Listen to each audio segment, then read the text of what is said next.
Because understanding great literature is better than trying to read and understand yet another business book.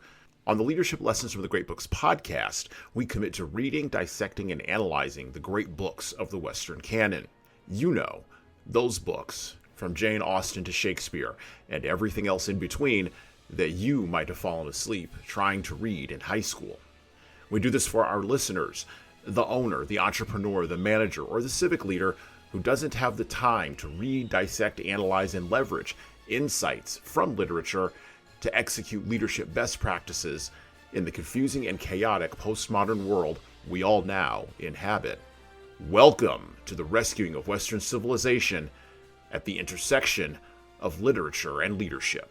Welcome to the Leadership Lessons from the Great Books podcast. Hello, my name is Jesan Sorrells, and this is the Leadership Lessons from the Great Books podcast, episode number 152. The 20th century was an era, at least the middle part of it, of some of the most literate readers in the history of the world. The readers of the mid-20th century were reading, absorbing, and thinking about ideas that sat at the high watermark of print culture. Many books, essays, magazine articles, and news reports were written during the 20th century designed to prove many different points and advance many, many different ideas. The mid-20th century was also the start of the Western world's obsession with an endlessly expanding visual culture, a culture that included and began to shift in the direction of the power of screens, both television and movie screens, and really began to examine their power to shape and deliver messages and even to deliver culture. The mid-20th century was also the end result, the logical high watermark of all of those utopian Enlightenment ideas about man as an individual and man in relation to institutions and governments. At the same time, the mid-20th century marked the beginning of the decline and ultimate fall of the Enlightenment project that had begun 400 years earlier in the 17th century. These two seemingly paradoxical and disparate events collided and were reported on through the writing and the reportage of various journalists, poets, prose and narrative writers, and of course, political writers like the author we are going to be talking about here today.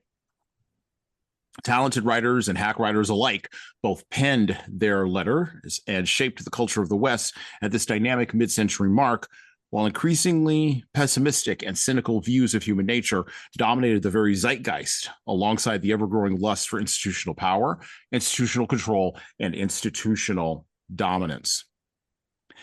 Now, the main way for an increasingly intellectual and literate reading public to understand, contemplate, and even access these views and opinions about human nature, about government, and even the future was, of course, the novel, the technology of the novel.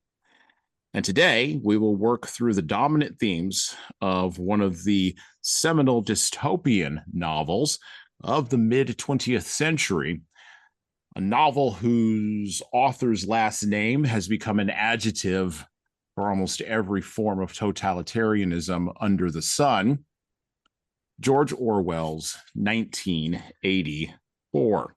And I'm going to hold up the book for those of you who are watching on the video. The copy that I have is a Signet Classics version with the white cover and the blue eyeball. Leaders, some books, even not well-written ones, can lodge their ideas so deeply into the public's imagination that it requires a metaphorical crowbar and even sometimes metaphorical dynamite to extract them. And that is some of what we are going to be doing today on the podcast with a fine panel of folks. You're going to hear three voices today if you're listening to the audio version. And of course, if you're watching on video, you're going to see three faces joining me today. So we're going to start by introducing our folks. So Claire Chandler is the author of Growth on Purpose and the founder of Talent Boost. She also joined us on episode number 63 to discuss the myth of Sisyphus, and the most difficult podcast episode I've done so far to date. This is the crowning achievement of Claire Chandler on the show, episode number 121, where we covered Lolita. Again, I want to be very clear, a book I did not pick. but I read it anyway. And we had a vibrant discussion. I recommend going back and listening to us talk about that. We're also going to be joined today by David Baumrucker. He's a licensed professional clinical counselor and founder of Momentum Life Counseling.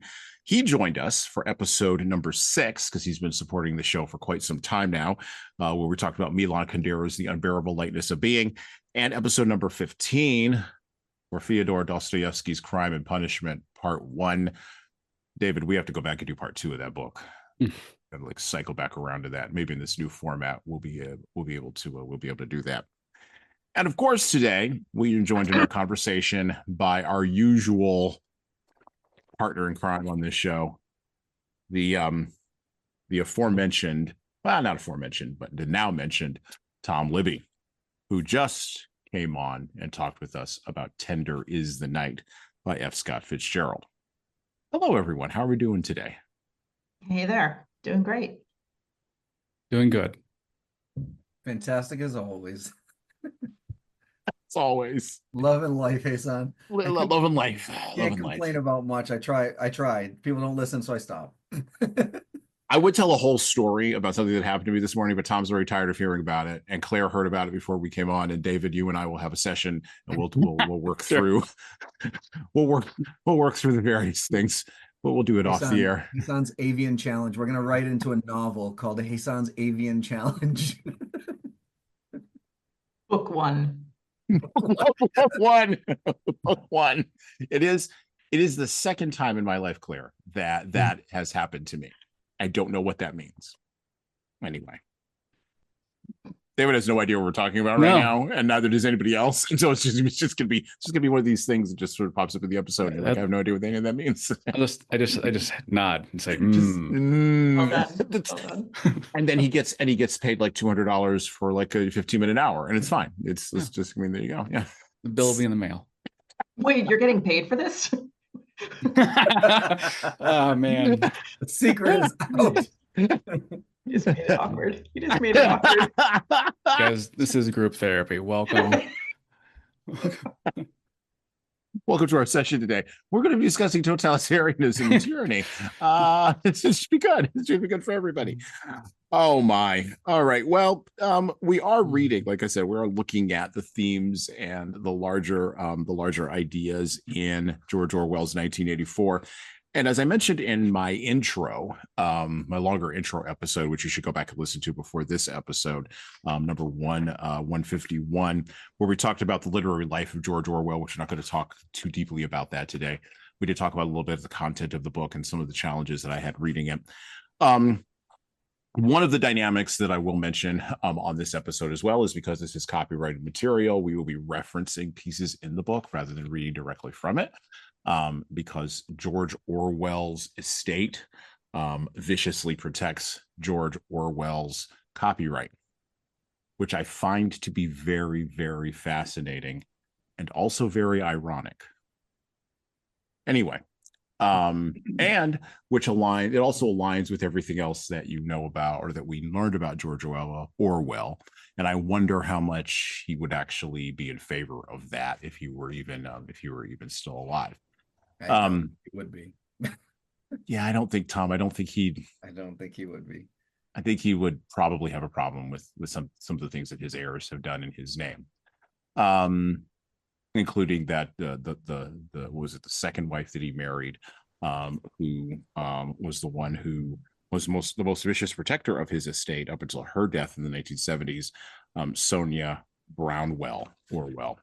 She was the one who sort of set up what we now know as sort of the, for lack of a better term, although we're going to use it a lot today, the Orwellian myth structure that exists around both this book and Animal Farm, which we're also going to cover later on this month. So, but the book itself is structured in a 3-book form. And so in the first book, we are introduced to the character of Winston. Winston lives in a totalizing one-party state, Oceania, which is at war with East Asia or Eurasia, depending upon which day of the week is working for whatever propaganda goal it is that Oceania wants to put forth. And Winston has a job as a member of the outer party. So there's the inner party, there's the outer party, and then there are the proles, or the proletariat. The proletariat are what we would call in the United States probably the working class or the poor. The outer party are folks who would be probably, like a lot of us on this recording today, and probably a lot of us listening, would be considered middle class, for lack of a better term. And then the inner party folks are the upper class, right? The folks who know the game is all a game, and yet also are the loudest proponents of the game. They are the folks that later on Alexander Solzhenitsyn would write in the Gulag Archipelago. They're the same people who, when they were sent to the Gulag, shouted the loudest in favor of communism. Solzhenitsyn documents this in his book. And that is what is documented here in the first part of 1984. We also get the beginnings of Newspeak, okay, the removal of and the changing of the language in the first part here of 1984. And some of the philosophies that the party has around history. There is no past, because the past can be erased and manipulated and changed. There is no future, because if there were a future, folks would actually be working towards something that would be outside the party. There is merely always the ever-expanding now, the ever-expanding present. And that sets up some of the things that we see and can think about as dominant themes that Orwell was trying to push throughout his entire life as an author, particularly as a political writer, and quite frankly, a polemicist. Tom and I covered his essay on the English language a few episodes back. I would recommend going and listening to that. And while Orwell did have a lot of good things to say about the nature of language and the understanding of language, when he was putting together 1984, I want to read you a direct quote from him. And he said this: "What it is really meant to do is to discuss the implications of dividing the world up into quote unquote zones of influence. I thought of it in 1944 as a result of the Tehran conference. And in addition, to indicate by parodying them the intellectual implications of totalitarianism." And that's really the point of 1984 at a large level, is what are the intellectual implications of totalitarianism, and how do we think about that? If you go and look at Orwell's Wikipedia page, and you know just a little bit about human nature, a little bit about personality, Orwell, like any good artist, was a persnickety, difficult, and probably deeply personally unpleasant man. He did not impress me after reading his Wikipedia page, did not impress me as a guy. And I did some other research. It wasn't just Wikipedia. Went and did some other digging around on this great sampling tool we have called the internet, which again, I think Orwell would have been blown away by that. But went and did some digging around and found out that yes, indeed, he was a deeply difficult individual. People did not like him. His classmates at Eton did not like him. He suffered, well, not suffered, but he had the psychology of being uncomfortable with being middle class in England, and also having to serve in the military in India, and tried to, and we'll talk a little bit about this later on, tried to make hay with the Spanish Civil War, and that didn't really work out. As a matter of fact, the writer Henry James told him that all the things you're going to go to fight for in Spain are all just a bunch of claptrap. You don't actually really believe that, which, as an upper crust, British gentleman, I'm sure in a very Doug Murray lilt, he rejected that feedback from Mr. Henry James, as the British often do. But he was fascinated by systems, he was fascinated by institutions, and he was fascinated by how things all click together. And that is one of and you got to sometimes give the author, not sometimes, you have to give the author his due. That is what has, I think, driven this book directly into the zeitgeist of particularly the progressive left imagination in the United States, but increasingly a globalized imagination of what totalitarianism actually is. And I have some thoughts on that today, which we can discuss. But I've rambled on long enough, and I've introduced the book. So I'm going to go around the horn. We're going to start with Tom, and then we'll go to David, and we'll go to Claire. What are your thoughts or impressions of 1984? I know it's been a little while, Tom, but go ahead. I remember, again, as we were kind of joking about this a few minutes ago about, yeah, I read it almost 30 years ago, so it's been a while, but I do remember it being kind of impactful at the time. And if you think about like, back in the 80s, I mean, I read it probably 88, 89. So Hmm. it was like, so we Hmm. were like, we were confused, like, oh, is this the book written a couple of years ago? And then like, of course, your teacher standing in front of the class going, no, this book was written in 1940, whatever it was. And I was like, Hmm. then how do they know what's happening in 1984? Like we were very confused why we were reading this book in the first place. But I do remember it was kind of impactful. It was impactful to the point where people are, the idea or concept, if we had such a strong political party that could actually do this, like what Hmm. would be the pros and cons of it? And we had a lot of classroom discussion around the what ifs, right? Like we're a pretty strong two political party country. We've tried several times to have a third party. It doesn't usually last long. It doesn't usually, and it doesn't usually make a lot of impact. So we've been a strong two political party almost from the beginning of our country. So when we think of one of them falling off and just one of them taking power and it becoming, what's the difference between a political party holding all the cards versus a dictator holding all the cards, Hmm. or a monarchy holding all? It's essentially the same thing. It's government by committee, sure, but it's still one ideology. It's one direction, one unilateral thought process that kind of dictates who you are, what you do, what you think, and how you act. So it was pretty impactful to me when I was three. So I've been I've been a huge advocate for trying for us to get a third party that actually sticks. It obviously I'm not successful at it, so I'm not suggesting that it's going to happen, but I've always felt like we've needed, you always have like when people tell you there's always three sides to every story, right? His, hers, and the truth. So I figured if Hmm. we had three political parties, we could kind of figure out like right, wrong, and indifferent, like, and then be able to kind of select between the three, the three things that you want to do, that you feel you should be focused towards. So um I feel like this book kind of talks you into some of that stuff, I guess is what my point Hmm. was. Like you start thinking about that stuff as you're reading it, essentially. Right. Right. Well, and you read it at an impressionable age, which a lot of people do read 1984 in high school. That's the first Yeah. time they touch on these ideas. And just like Kurt Vonnegut's Slaughterhouse Five, it's one of those books that, and Catcher in the Rye, and The Great Gatsby, is Brave those New are World. Brave New World, right? Huxley, right? The big five, right? That sort of just embed on you or imprint on you at a very impressionable age, and then sort of set the tone for your thinking in the future. Dave, what were your thoughts on this book? I think the book's it's unique, and I think that it's honest. In my opinion, it's a better book than Brave New World. But I why I like this book is because it is very linear. Like you walk through this book, and I think Orwell's perspective was that he cared less about characters and more about like this activism through his art. And it seems like he is very dedicated to world building and shaping a perspective and shaping a message. And I like this book in that term because I think the ambiguity, again, we can make the argument that Winston isn't developed enough, right? We come into the book like, well, was Winston always like this? What happened to Winston? How do we meet him somewhere in this weird middle ground? And I remember when I first read it, I was kind of frustrated with that. And as time goes on, I went back and I looked at things with this, and I was like, well, but that offers us a very unique perspective, though.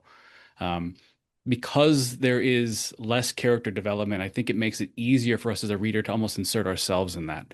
And I think, I don't know, but that was a feeling I kept on getting when I went back to this, is going, maybe that's what his intention was, that I'm not going to put a lot of focus on the nuanced character pieces, but I'm going to let the characters be almost like the pong paddles, right? Like bouncing this idea or this interaction between like power and totality and propaganda. It's like the characters seem to be these interplacing people, like pieces that we would just kind of walk with them along this and go, oh, this is the introduction to that theme in the book. And then we'd see somebody else, and this is our introduction to that theme in the book.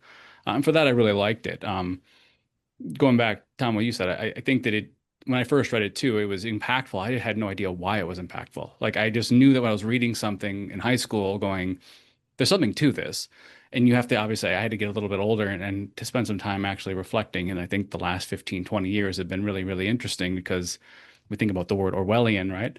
And the Yeah. beautiful thing is both the right and the left can use it because doublespeak, and isn't that a fun thing we have to bear witness to now? So again, it's a very I would agree it's impactful, and I think that only getting ready for this episode and going back and looking at it again, just I guess with a new set of eyes for myself, I was like, oh, there are some things to this I didn't really realize the first time I watched. I was focusing on the characters. I was focusing on Winston. I was focusing on just the interaction, especially at the end with the romance and or the lack thereof. And then there was some interesting pieces I focused on in the beginning, and then I went back. I'm like, I don't think that this is the whole I don't think that this is what the perspective of this is about characters at all. I think that the characters are secondary to the storyline. Okay. I might have to push back on you a little bit, Dave, because I was not. Maybe I'm reading too many literary novels. That might be it. I might be too. I'll grant you that I might be too down that road, right, for things. And I am more. Well, we'll get to James Baldwin and Everyone's Protest novel in a minute. Claire, you were very excited to read 1984. This is one of the books that when I initially sent out my request of like, hey, who wants to join me on this podcast episode, like I do at the end of every year. You're like, yeah, that one. And I did not, by the way, normally I try to like pick people like who I think is going to do what. And I did not anticipate this one coming from you. So why are you excited about 1984? First and foremost, because I had to rehabilitate my reputation with your audience after selecting Lolita. I did pick Lolita for its controversy because I had never read it and I wanted to see what all the fuss was about, and because I knew that we would have an exceptionally interesting conversation, which we did.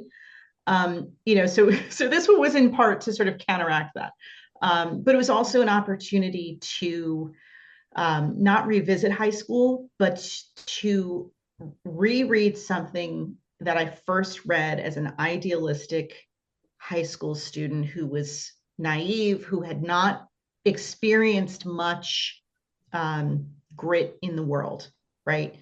So it's interesting when I remember, and Tom and David, you touched upon it already, sort of your memories of your first introduction to the book was far different from revisiting it now.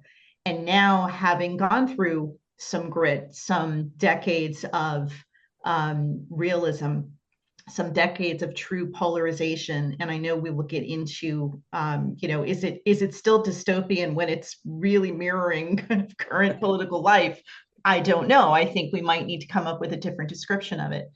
But I also chuckle, Hassan, when you described Mr. Orwell as persnickety, because it's one of my favorite English vocab words. I used it the other day in reference to, I think Zoom was being persnickety at the time. So if even fiction is in some way autobiographical, I think you do see a little bit of the persnicketiness of Mr. Orwell.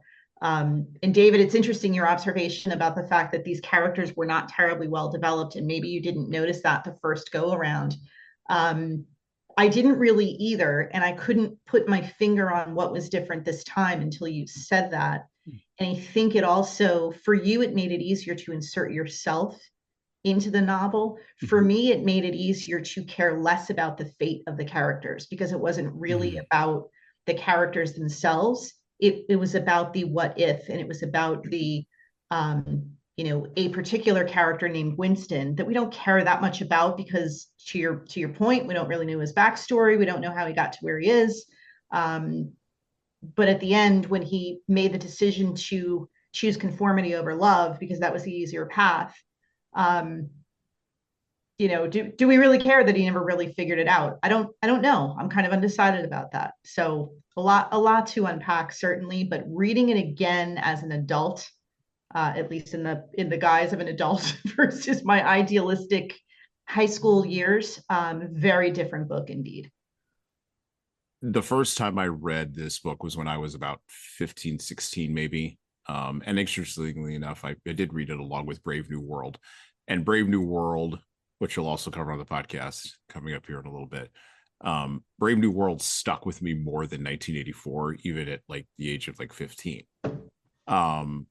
Partially because, to the point that David has already brought up, Aldous Huxley is just a more literary writer, right? He's writing into more of a developed space. The characters are more developed.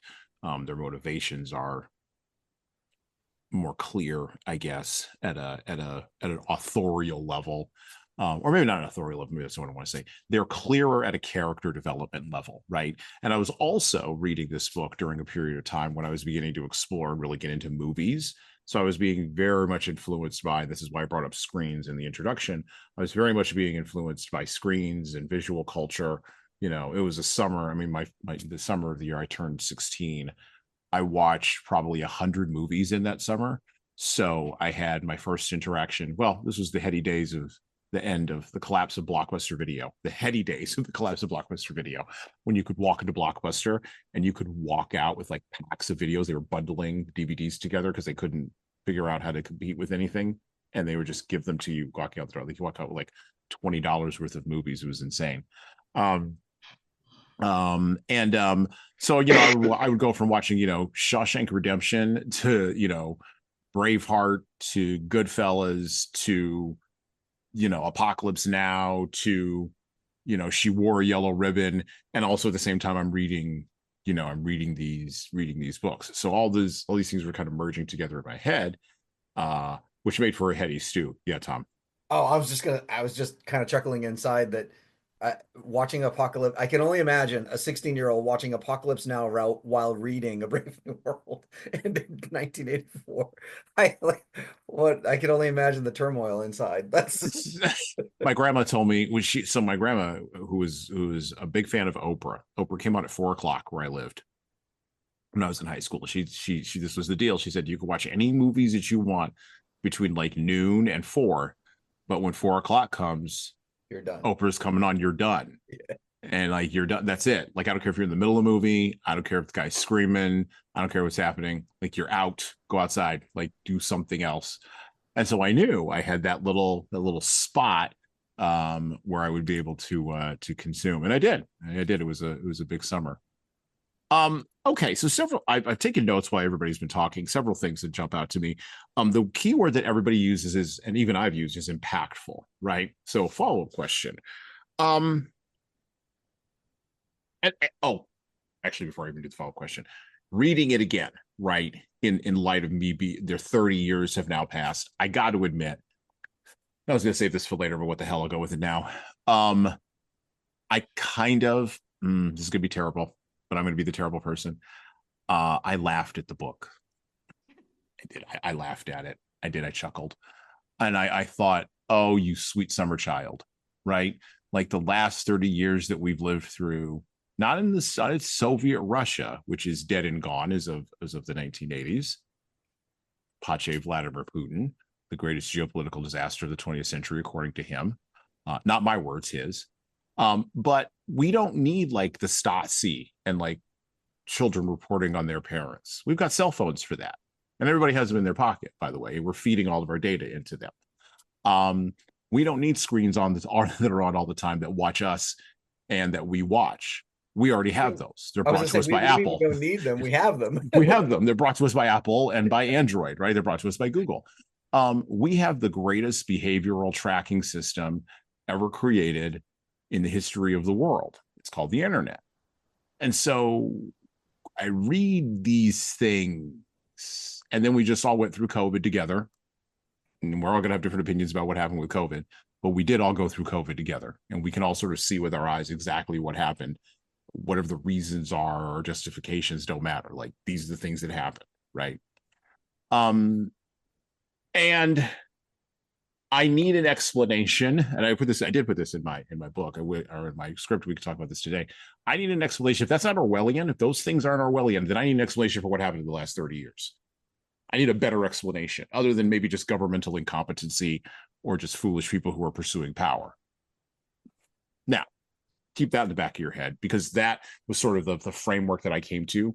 And I sort of cracked up laughing. I really did. Like, I was like, okay, like this is definitely written from a mid 20th century perspective, when the horrors of this seemed to be more horrible. And now we've wound up in a different spot. So follow-up question, which I was originally going to go back to. How young a person do you think should read this book? Who would you throw? What's the minimum age you would throw this at somebody? So my first reaction to that is it sort of triggers for me, and I laugh at myself when I look at the high school students of today, my nephew being one of them, and the thought of him reading what I read at his age. I feel, not specific to 1984, but a lot of the books that we've already mentioned, I think he's not ready for those. First of all, he's not a big reader. I always had a book in my hand. My last day of school, I made a beeline to the library. I was that kid, right? So he's got different interests, but I also feel, and I'm laughing at myself because I'm finally at the point where I go, kids today don't read, to the level that we did, or at least that's my accusation of that. How early should someone read this book among the others that we mentioned? Mm-hmm. Today's kids of today's era, because to me, my initial reaction to that is it depends on the era. If we're talking about today's kids, I think they could read it, but I think they're going to read it, discard it, and go, "Oh yeah, Big Brother, isn't that a reality TV show on CBS?" And then they'll move on. So this is the TV and tablet generation. Tom? I think the same age group. I think that, middle high school meaning like sophomore, junior would probably make sense. I'm kind of with Claire here in a sense, not exactly, but in a sense, but because I do think today's kids, I definitely don't think they read as much as we were. And I also don't think the curriculum is forcing them to read as much as we had to as well. But I do think that they are more advanced than we were. I think they think differently. I think they think through problems differently. I think they see things differently than we did because they've had so much exposure to it way earlier than we did. Our only exposure was the evening news. They're exposed to it 24/7. They can see whatever they want. So I don't think the age much matters. I think that middle high school age would be great for them to read it, but I think their reaction to it might be a little bit different than what you were thinking, Claire. I think their reaction to it is going to be not so much is like oh, isn't Big Brother a show, but kind of what Hassan was alluding to a few minutes ago. They're going to read the book and it's not going to be as impactful because they're already seeing some of it. Right? Like, so they're already seeing that the government can see everything that they do. The government, big data is the government at this point. Like, I think they're already seeing all that. So it's not going to shock them. It's not going to be as like when we looked at that, we were like, oh, wait, oh my God, what if a government actually did that? And my kids are looking at it going, what are you talking about, Dad? The government is already doing that. We're just falling into their trap, so to speak. And it doesn't matter if they're a Democrat or Republican, they're both doing it. So to my kids, that single source of Big Brother that is represented in 1984 as one political party, in my kids' views, it's just the government is the government. They think that regardless of the parties that they would represent that whole thing. And I think they would read that book and go, and yeah, like I think that I don't think it would be like I said, we've all said it was impactful to us. I don't think it would be impactful to them the same way because I think that they would feel like they're already living it. What might surprise them, and what I would love to hear or see is if any one of them could wrap a bow around the fact that this book was written 80 years ago. Like that I think I would like to see what that association would be, but I don't think the content of the book would surprise them as much as it did us. Yeah, I think probably 10th grade is what I think. Just development stage wise, that's when we're trying to find our tribe, right? We really want to isolate. I think political activism has started in 9th grade now. So I think we have to start recognizing the fact that children are more political today than they ever were. Yeah. I just think the big difference is that at least, so I read this in, I think 2000. For me, it was we the students were the ones asking the questions. I think we're a post question asking educational system. I think we're in a prompt delivery education system. So I think that we have to get, it'd be fascinating to listen to see them do it. Tom, to your point, I do think that there are some radical advantages that kids today have that we don't have, just in terms of awareness.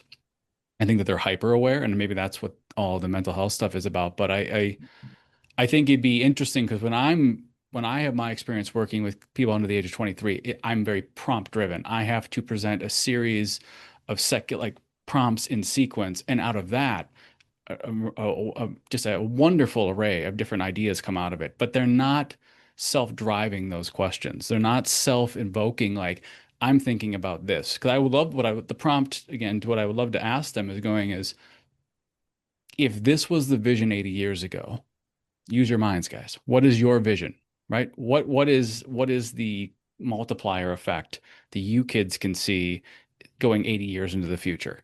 Because I think that would also be a fascinating thing to watch them because, yeah, I think that's a really good question. I don't know the answer. I just think that 9th and 10th grade, and maybe you have to put the book on audio, and maybe you have to kind of kind of prompt them through listening to pieces by pieces of it. But I don't think the material is above their head. I think that they're definitely ready for it. I think I read it my junior year, so 11th grade, but I'm fine. Like I said, I'm fine. 10 or 11 is fine with me. Either one of those I think would be fine. I'm fascinated by the idea of a prompt delivery based system versus a post question asking system, or maybe not post, but pre question asking system.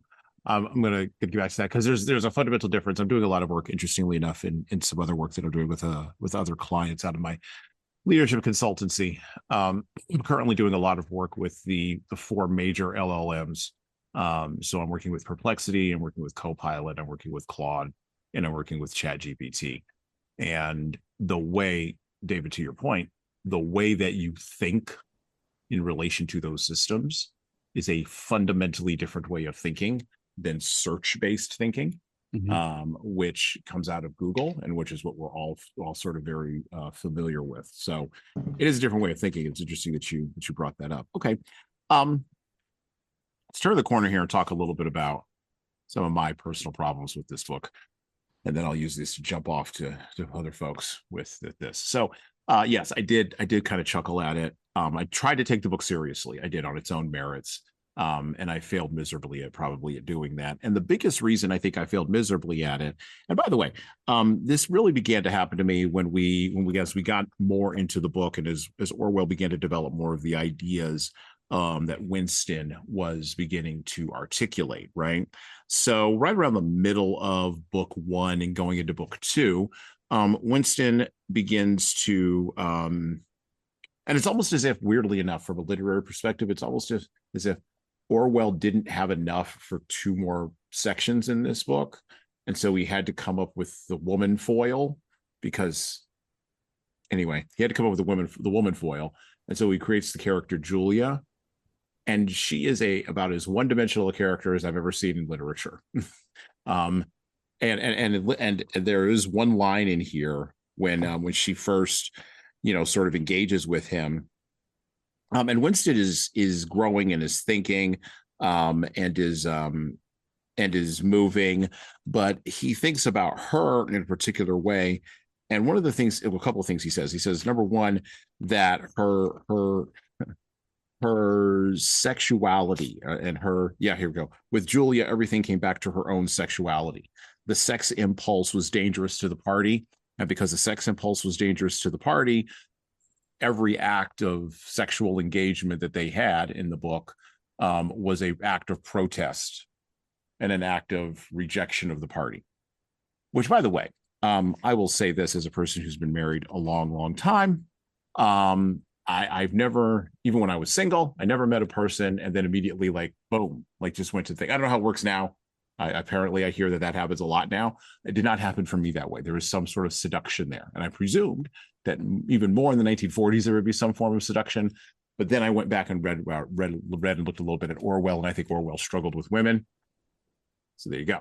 I don't think he knew how to write that. So Winston literally meets Julia. She drops a note in his hand, and then like they're off to the races. It's weird. It's the 1940s version of like OnlyFans or Tinder. Yeah, it's the 1940s version of Tinder, hand-to-hand Tinder. So he's got these ideas wrapped around this one-dimensional character of Julia, and it becomes more and more clear as he starts to try to set up a relationship with her, and he's trying to find a place to meet her that's away from the telescreens. And then he meets this guy, Mr. Charrington, who eventually turns out to be something else, but we'll leave that aside for just a moment. It becomes more and more clear to me, or became more and more clear to me as I was reading the book, that what Orwell was writing was protest literature. It was protest literature against the Stalinist regime. It was also protest literature against capitalism, because some of the things he says in the book about capitalism, I'm like, I don't think that is what you think it means. But he's coming at it, and I have to give forgiveness. So one of the principles that I have whenever I read something that's from the mid-century of the United States or of the West, going all the way back into like the 1890s or 1880s, I give those people grace because they didn't know about gulags. The idea of a concentration camp where you would put your political enemies was not a reality for them. When communism was first pitched by Lenin, and the Marxist ideals were first pitched by Lenin, and Stalin wasn't running anything yet, and Trotsky was still alive, everybody thought this could work. Everybody thought this was absolutely a new way of creating a new man. They weren't saying it in an ironical, cynical, nihilistic way. That all came after World War II. We actually talked a little bit about this with Tender is the Night, because this kind of popped up with Tender is the Night. You also had the old ending of the Victorian colonialism, right? And so historically, you have this brew, and then the shock of World War I came, and then people finally were like, "Oh my God! Like, wait, the institutions failed. Holy crap! What are we going to do?" And so there's this holy crap moment that happens between the end of World War I and the beginning of World War II, where all the idealism and everything else is just sort of up in the air. And this is what Orwell came out of. So Orwell's writing a protest novel with all of that underneath him. And I did find myself agreeing with James Baldwin's idea, which he writes in his book, Notes of a Native Son, where he wrote a critique called Everyone's Protest Novel about Uncle Tom's Cabin. And one of the points that he made is that in that novel, or in that essay, is that protest literature is not actually literature. It's just pamphleteering. And pamphleteering is fine, but we shouldn't treat it as literature. We shouldn't treat it as a novel. We shouldn't treat it as if it's some erudite intellectual thing. And James Baldwin, of course, is writing in the context of, again, Uncle Tom's Cabin. He's writing in the context of civil rights. He's writing in the context of, slavery. But the critique applies here, because Orwell was writing protest literature. He was protesting against Stalinism. He was protesting against gulags. He was protesting against what he saw as the lack of purity. It's interesting, in political parties in America, we talk about purity tests, the lack of purity in Marxism and the lack of purity in democratic socialism. He was protesting against that. And I thought, you always get the impression when someone's writing a protest literature, like Alice Walker did this with The Color Purple. That was also protest literature. You always get the impression that they want you to do something with their protests. They want you to take action. It's interesting that David said that political activism is now replaced, reading, and as a form of identity formation, not reading, but as a method of identity formation, now in the 9th grade. That's insane to me. Like, that's absolutely insane. You don't know anything about anything when you're in 9th grade. You're going to tell me you have some political opinion about capital gains taxes or something? Like, you don't work. You have no money. So what are we getting active about? What are we doing? Like, active about what? So that's interesting. I would love to explore that later. Maybe not on the show. We'll talk about that later. But my point is, when you're writing, when a writer writes a polemic like this, he wants you to do something. And so I guess the question is, what did Orwell want us to do?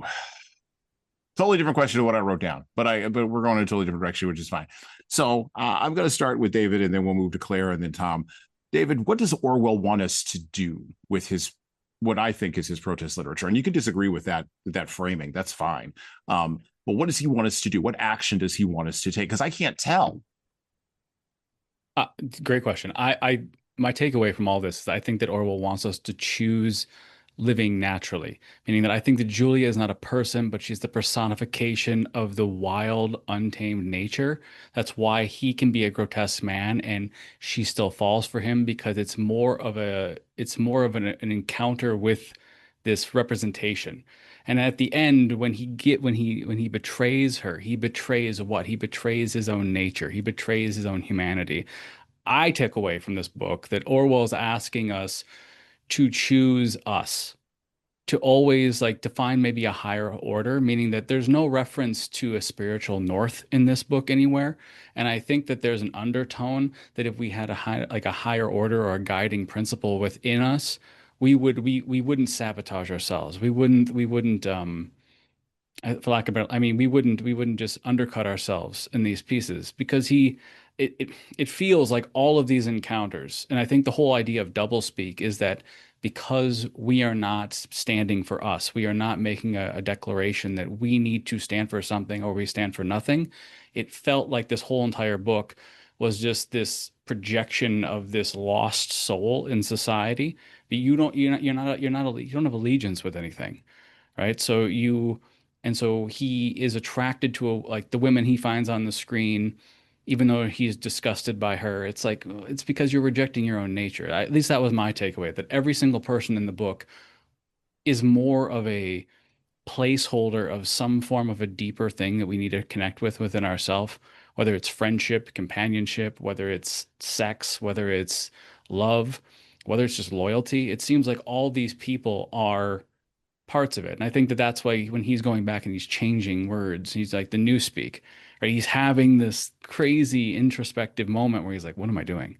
Like, what in the world am I? And yet he continues to do it. And it feels like all of this entire book is just a self-reflection for me. So I think that that's what he's asking us to do, is just be introspective. Claire, what is Orwell asking us to do? Yeah, it's a little bit trite by now, right? But to say, because we hear it every day, the one party that's not in power tells the other party, think for yourself, right? Don't just take what they tell you on the news, because it's not really news anymore. It's really just an entertainment channel, and it's spun your own narrative. So I think it's that, but I think at its core, it is also, and David, I think this is in alignment with what you're saying as well. It's be the first one who does not sort of revert back to, I'm going to go the path of least resistance. I peeked my head up out of the foxhole. I got threatened with rats, didn't like that so much. And therefore I gave up the one woman who finally might have loved me. Because did I mention the rats? And right. And then he just sort of at the end of it goes, yeah, I love Big Brother. So I think if there is a call to action, and we could even debate, is that really true?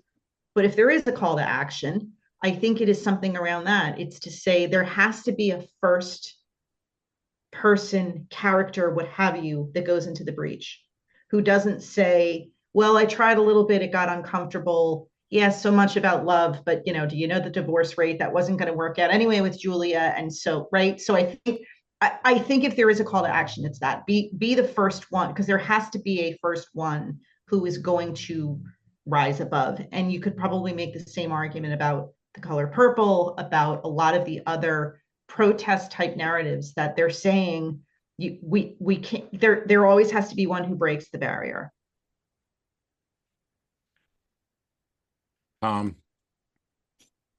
Look, I think he's, and not to jump on the bandwagon here, but it seems like a pretty easy question to answer, right? Like I just, the way you put it, Clara, I think the two of you guys are kind of saying the same thing, just different ways. And I'm going to say a third way. I think he's giving us a roadmap on how to lose our individualities, right? Like, I think that's what one of the things that that's like an underlying tone of the book. Like, you are not an individual anymore. You're just going to conform. And, you know, Claire used the term conform. And you know, David, you used it a little differently, but it's essentially, he's giving us the roadmap. And I think it's a warning. To your point, it's like a warning sign, like, hey, don't allow this to happen. Like, you have to fight the power. We've been talking about fighting the man. I mean, forever, right? He's just he's just giving it to you in a kind of in a way that he thinks is going to like really hit and resonate with you, is like 2 + 2 = 5, right? Like, that's the whole thing, like, because they said so, and you just can't fight that. You're just gonna, to your point, you're gonna conform to that. And I think that there's more to it than just someone has to fight back. I think the whole point of it is that he's showing you that all of us have to fight back. You can't be an individual. Like, you can't just say, like, listen, I've seen enough post-apocalyptic movies and read enough of these books. If you get that one person that just raises their hand and goes, hey, this is wrong, boom, they shoot that person, and nobody else wants to say anything. So, you know, like, it can't be The problem solves itself. The problem solves itself, yeah. So it can't be, it's basically like, you know, one of those things where, you know, the sum of the parts have to be greater than the parts themselves, right? Like, I forget, I always forget how that phrase goes. I always mess it up. But the reality of it is, it can't just be one person sitting in a room rewriting history, as you mentioned, David. You can't just be that one person and go, hey, this is wrong. I shouldn't be doing this. I'm gonna go start a riot. I'm gonna go start a revolt. I'm gonna start a revolution. It has to, like, there has to be something to fight the machine. You need a machine to fight the machine. You can't, like, you know, it's like going into what was that, the movie Real Steel with the robot fighters. Mhm. That's like me yeah. going in the ring with the robot fighter. I'm gonna lose that fight. Like, you know. Well, So, I think that's a common. Claire used the term trite. Yeah. I would use the term trope. That's a common trope, right? Yeah. Of science fiction novels. I mean, heck, even Isaac Asimov's, the link that I sent out to everybody, Isaac Asimov's critique of 1984, which was a really well written critique by a guy who wrote a lot of science fiction. And even he was like, really? Like, what are we doing here? Like, I'm a professional writer. This is not the thing. So I look at the trope, and I look at, I was born in the late 70s. I came of age after all of this was over. Like, it's sort of like I came of age after after Big Brother was already installed. The revolution is already over. Like, what am I revolting against, right? Like, sometimes the Black community, depending upon like what the ages of the Black folks who have to be sitting around the room together, eventually somebody will bring up Malcolm and Martin, and eventually then somebody else will bring up crack cocaine, and then that ends the conversation. Like, it's just because, like, it's over. Like, the revolution's over. And you know, I take from that as a person as an African-American person, a person who lives in that community and engages with that community sometimes, I take from that weirdly enough, kind of like Glenn Lowry and John McWhorter, I take from that, you've won the freedom to go off and, to Tom's point, be an individual. You've won the freedom to go off and do that. You don't need a revolution anymore. Now what you need is, and I've been saying this word a lot more often lately, you need a reformation of systems, a reformation of institutions, because the unique things that created the environment for a revolution are over. Like, those, like, you know, those dynamics are done. And by the way, if you don't believe me, say what you want about BLM. They tried to start a revolution. And where are we at today? Where's the revolution? If I think or even going back 1 second, David, even going back further, Occupy Wall Street. I remember, I'm old enough to remember when Occupy Wall Street and the Bernie Bros were out there. I walked past some of those in campus because I was living and working in New York. Well, not living, but working in New York City. I talked to some of those people. Revolution is over, bro. The Tea Party people, the revolution is over, bro. You lost, to paraphrase for the Big Lebowski. Do what your parents did, sir. Go get a job. Like, you know, so, like, what are we? What I get it that Orwell is passionate. This is Baldwin's critique also with African American novelists specifically. This is was his specific critique, even in the 50s, particularly with Richard Wright and Ralph Ellison. We are at a point where the mode for revolution has shifted, and we need a different word, I think. But the only words that were offered in 1984, to everybody's point here, are words that would inspire revolution. So what are we? I don't know what to do with that. Go ahead, David. Sorry, I did not mean to cut you off. No, it's fine. So my job is very unique because when people come and they're talking to me about meaning making, I don't ask people what they're living for. I ask what they're willing to die for.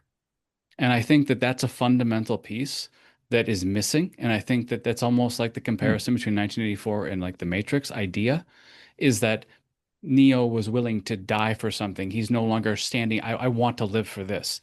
And I think that when we think about BLM, my only criticism about that is no one was willing to die for BLM. I think everyone was living for a world that BLM could create, but I don't think that people were willing to die for that. And I think that's a massive just a shift, and there's almost like this invisible wall there. Because if you go to like the World War II generation, right, there's a very staunch difference in attitude and or how they look at America, right, versus every generation that's come because there was an existential threat, like I'm willing to die for this. And I think that a lot of the generations have compoundingly been focusing on what am I living for?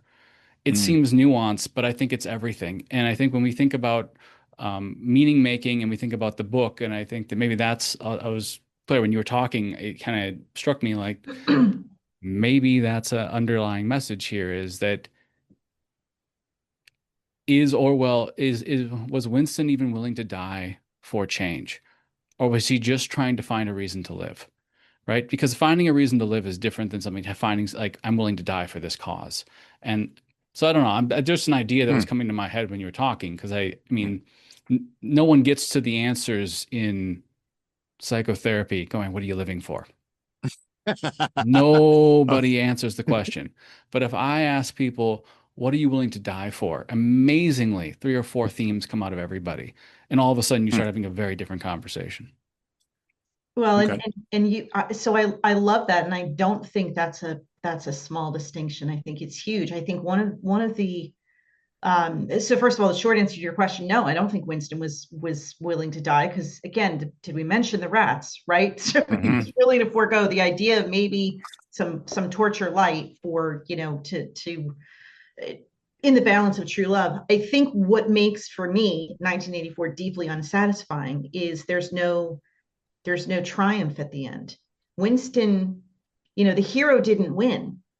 Well, the hero didn't win because Winston didn't win, and Winston wasn't a hero. I mean, coming back to your earlier observation about this isn't really deeply developed characters. Jesan, you had mentioned my all-time favorite movie earlier when you said The Shawshank Redemption. One of the things that makes that movie so powerful is it's deeply unfair throughout the entire movie, the treatment of our protagonist, the hero, etc. But there's in the title of the movie, there's a redemption. It started out as a Stephen King short story, and it became this massively just powerful movie to me because there was a triumph at the end. There was a hero, and he got his redemption. We don't see that in 1984. So for me, the ending is deeply unsatisfying because it's like, he did think he was going to be part of a revolt and a rebellion, but he wasn't willing to lead it from the front. He was just willing to follow somebody different from who he was told to follow.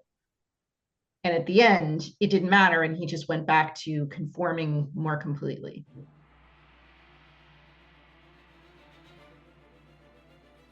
Hello. So I'm going to do some shilling here, and hopefully this will be a pause in our riveting conversation for you. I have an offer for you. My most recent book is 12 Rules for Leaders, the Foundation of Intentional Leadership. It's available in paperback, hardcover, or as an ebook on Amazon, Barnes & Noble, Kobo, and any other place you order books. Now, in this book, I address the 12 leadership areas that I have found leaders need to be the most intentional in to be the type of leader followers actually want to follow. From establishing a foundation of leading teams through managing conflict effectively, all the way through leading teams through change, knowing what to do and why to do it can help readers, like the ones listening to this show, become better leaders. Look, reading this book and living it is like getting coaching from me directly without having to pay my full coaching rate. Head on over to leadershiptoolbox.us. That's leadershiptoolbox.us, and scroll down the homepage and click on the Buy Now button to purchase in hardcover, paperback, and Kindle format on Amazon 12 Rules for Leaders, the foundation for intentional leadership. And that's it for me. Now back to the show.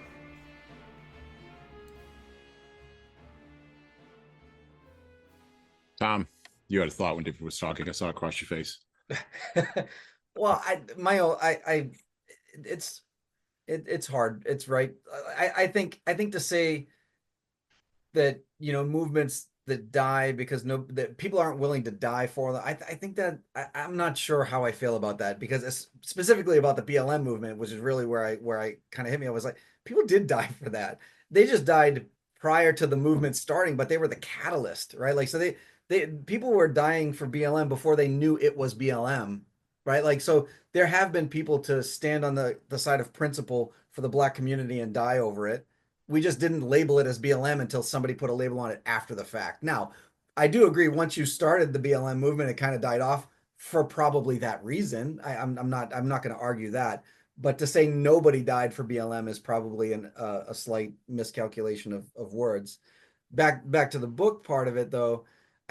It's weird, and I don't know how this relates to the book at all. It just sparked into my brain because my daughter and I had a conversation a couple of weeks ago that I think, kind of to your point, David, about like the generations of and what they're fighting for or what they would die for and so on and so forth. And my daughter and I got into a conversation about the differences in the generations themselves, and where there was a big drop off in her brain, in the mannerisms and in the ways in which we interact with each other from Gen X to the millennials. Like, so there's this huge gap of the way that, and quite honestly, I don't think the views of Gen X to the greatest generation are as far away as people think they are, as compared to the Gen X and the millennials. I think that is leaps and bounds away from the idealisms and the way that we think.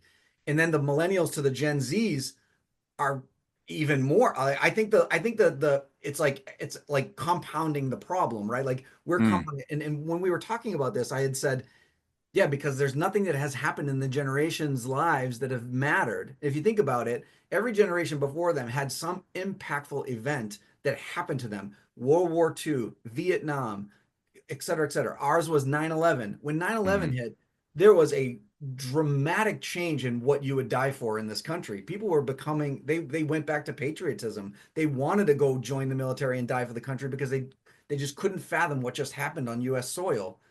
That was only 22 years ago, 24 years ago. That was not that long ago. But the two generations that I've mentioned were way too young to live through it and have it impact them, right? So I think there's a lot of unknowns. When you ask that question to a Gen Xer or older, they probably can answer that question a lot easier and faster than millennials and younger.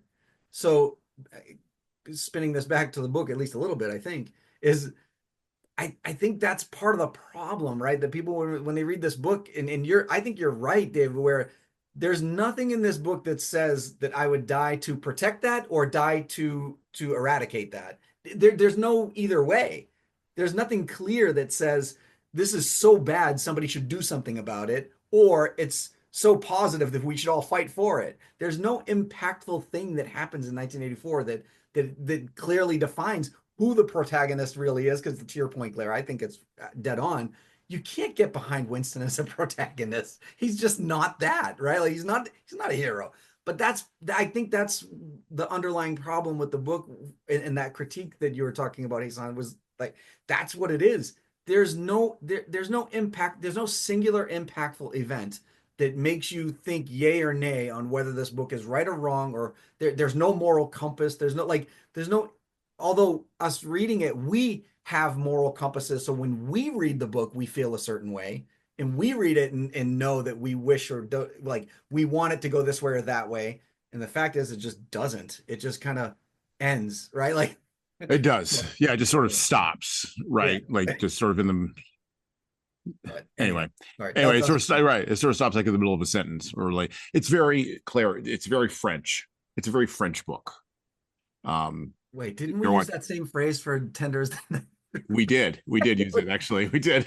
Well, there's something interestingly inherent in writers who write in a more British mode than writers who write in a more American mode. So if you're writing more in an American mode, like even a writer like what's his name, Cormac McCarthy, right? Writing Blood Meridian or The Road or No Country for Old Men or whatever.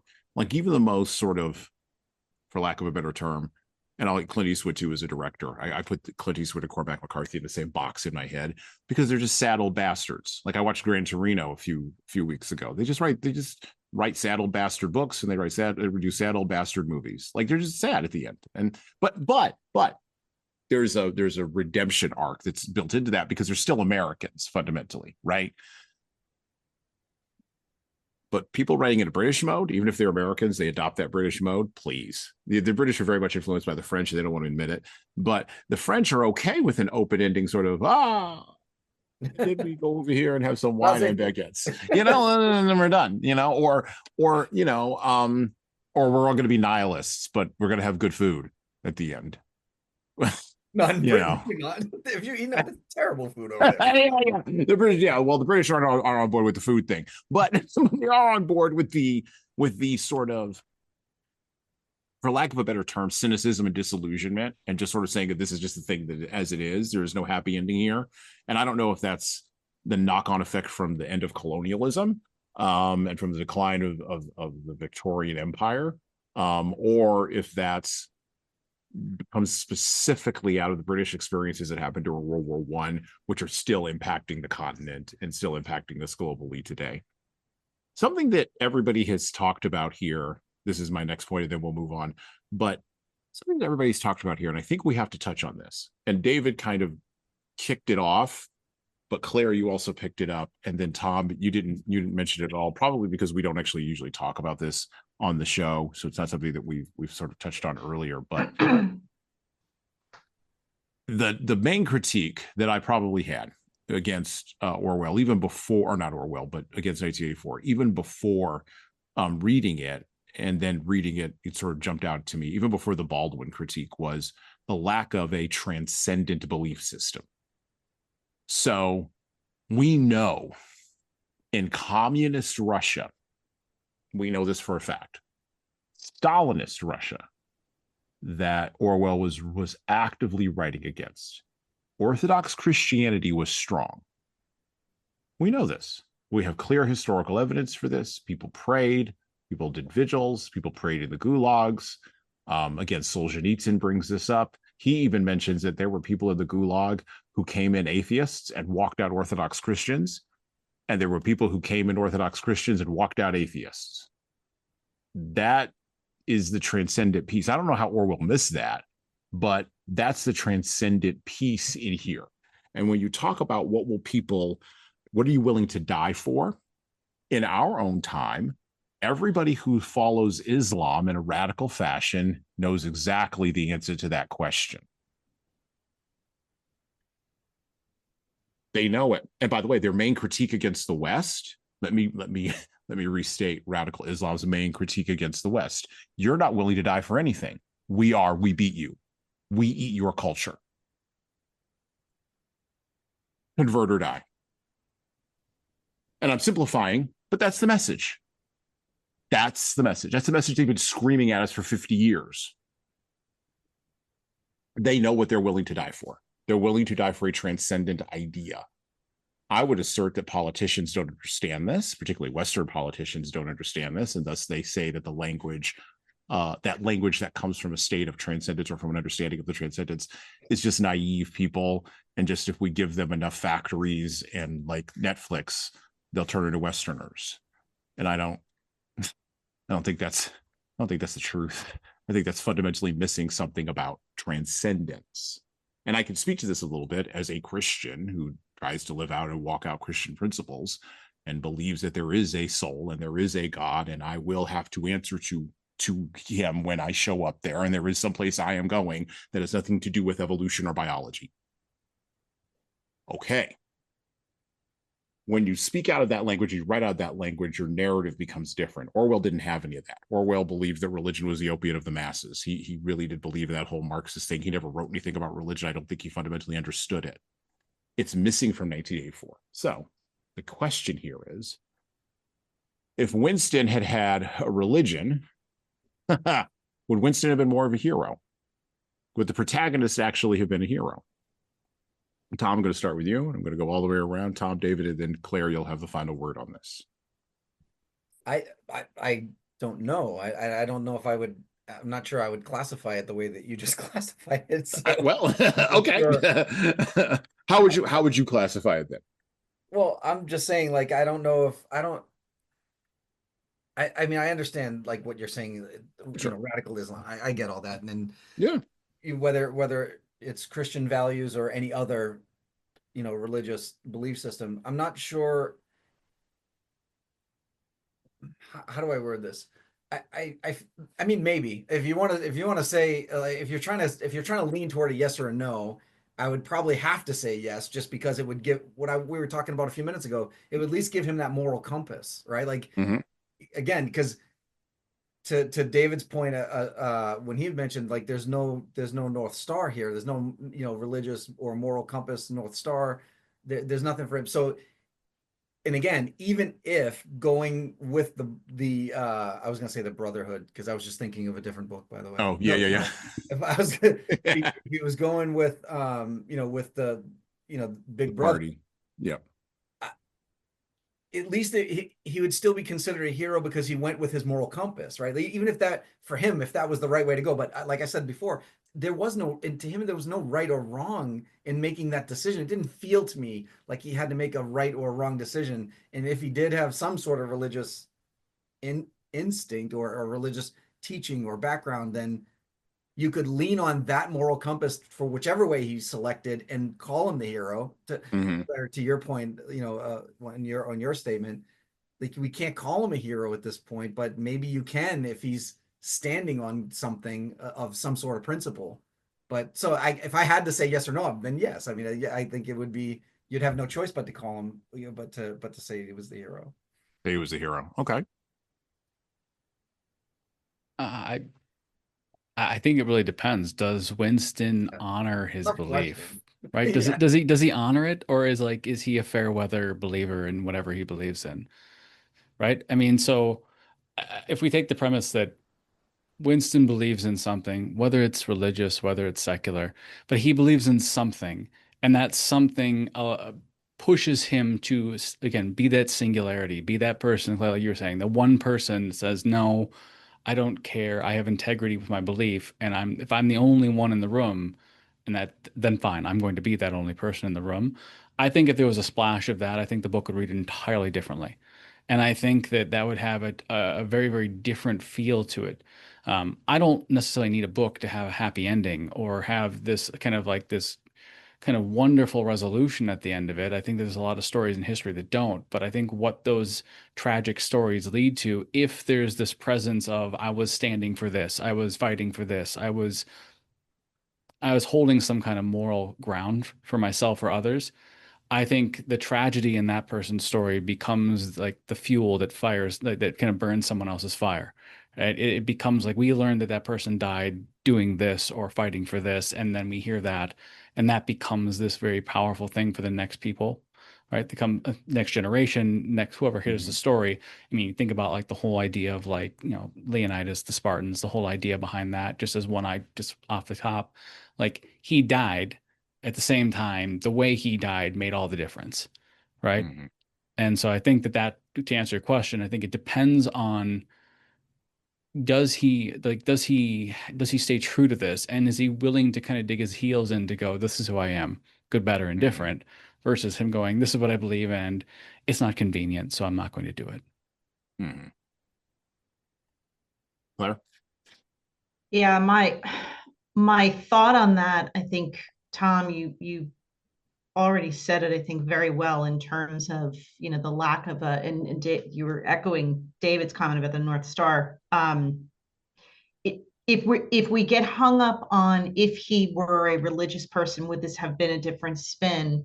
If we change that to if he were a moral person, would there be a different spin? And I do think the answer is yes. I think what we're struggling with Winston is not his lack of religion, it's his lack of morality. He did not make decisions in the book based on a belief that something was right or wrong. It was based on an avoidance of pain, right? So you could say, if you really want to boil it down, was he a coward, and therefore that's why we could never contemplate him being a hero? Yeah, I could probably live with that as being a statement on the character or the lack thereof of Winston. But I do think it comes down to he lacks, Tom, you said it, he lacks a moral compass. So he was amoral. He wasn't immoral, he was amoral. And he made his choices not based on a moral code, but based on avoidance of pain. Okay. I don't know what to think about. I don't know what to think about all y'all with on this. So I'm gonna. Well, you know what? This is why I talk to people who are kind of all over the map, all over the place for me. I'm not living in an echo chamber here, right? Hey, son, do you need, not to interrupt, you need? Are you thinking that it's his lack of belief or religiosity or that is the reason why he lacks that moral compass? Because I think that the three of us are maybe taking it from saying that's one possibility. But I think it's the other side of the coin that's equally opportune to think about, as saying that morality can exist self-derived as a reflection of the society, right? I guess that's my question for you, is how are you determining morality? Right. So that's a good question. So I fundamentally believe that everyone comes with a worldview, and a worldview comes from somewhere. I do fundamentally, that's like sort of my fundamental things, right? And we don't often articulate our worldview because we don't actually know the concrete foundation that it sits on. And most people haven't done the hard work, the introspective work, such as it were, even the critical thinking work, to determine where that worldview came from, who laid the concrete, should it be all dug up? This is why you have a job, David. Like, people don't do that work. And then they build things on top of it, and it struggles and falls apart and collapses, right? Usually around my age, like in the mid 40s. So to answer your question, I do think that religion has to inform morality. I think we've done a really interesting job in the secular West of trying to separate both of those two. And when you separate both of those two, I think the clearing at the end of the path is the meaning crisis we're currently in. Because if my morals are separated from a religious foundation, and that's why I brought up Islam on purpose, I didn't bring up Christianity, because let's base it on Islam. That's fine. The way we could talk about the Quran, and it doesn't come weighted with all the stuff that the Bible comes weighted with. Okay, fine. If we're going to base it on the Quran, cool. You separate the Quran from morality. Now you have people who are living or making decisions in a place of moral laxity, right? And that then influences how, and I think Orwell would agree with this part, it influences how people use language, which we're going to talk about here in just a minute, because I think that's actually the core of his idea. It influences how people talk about ideas. It influences how people build institutions. And fundamentally, which is, of course, the point of all this in the podcast, which, of course, we're going to wrap up with, it influences how leaders lead. And I think we are naive to the point almost of danger to, and I would even assert we're sometimes past the point, we're somewhere past the point of danger, actually. We're well into the wild of not understanding the link between religion and morality, or saying that it does not exist. Which is why I said, okay, I'll let me think about that some more, because I'm willing to consider a majority point of view, and I'm willing to have my point of view be the minority report. That's fine, but let's just the proof of the pudding is in the eating. Let's see where we wind up at the end of the road, right? And I think one of the things that So Orwell wasn't going to write anything that he didn't understand or know about. This is why Julia is a one-dimensional character. He didn't really understand women. Yeah. Wasn't there something? I read something somewhere that said Julia was loosely based on his second wife, like the wife. Yes. Yeah. So Yeah. So it's not that he viewed it as he was writing it that she was an empty character. It was just his experience with his wife. That's what we're led to believe at this point? Yeah, yes. Okay. Yes. And I mean, marriage is hard. Relationships are hard. And that's all I'll say about that, because we all know what I mean here. Like, relationships are hard, marriage is hard, none of this is easy. And if you're already a person who, just personality wise, again, looking at Orwell's Wikipedia write-up and some other things, if you're already a person who's sort of struggling with what your status is, and then you're marrying somebody, and then you're expecting to build a life with them, but they're also struggling with that, that's going to come out in your writing. And there's going to be clearly things that you are going to be blind to. So I think he was blind to women as a three-dimensional character, in his book. I also think he was blind to, religion, because Marxist ideas about religion have influenced his thinking. And I think that blindness leads you to create certain characters and situations in 1984 that, when you're asking me to do something as protest literature, there's a piece of this puzzle that is missing. And the piece of that puzzle that's missing is what we've been talking about here. What are you willing to die for? So that's sort of my twisted, windy hook, David, answer to your question. I don't know if that got where you were looking for, but close enough. Close enough. Okay, that's fine. Cool. I almost hit the target. All right. That's good. All right. So let's turn the corner here. Let's turn the corner, because we've talked about the two main themes of the book. We've talked about, one of the main things. We talked about Orwell as a writer, and we've talked about the meaning of 1984, what we should take from it. I guess let's touch on totalitarianism and dystopia. So,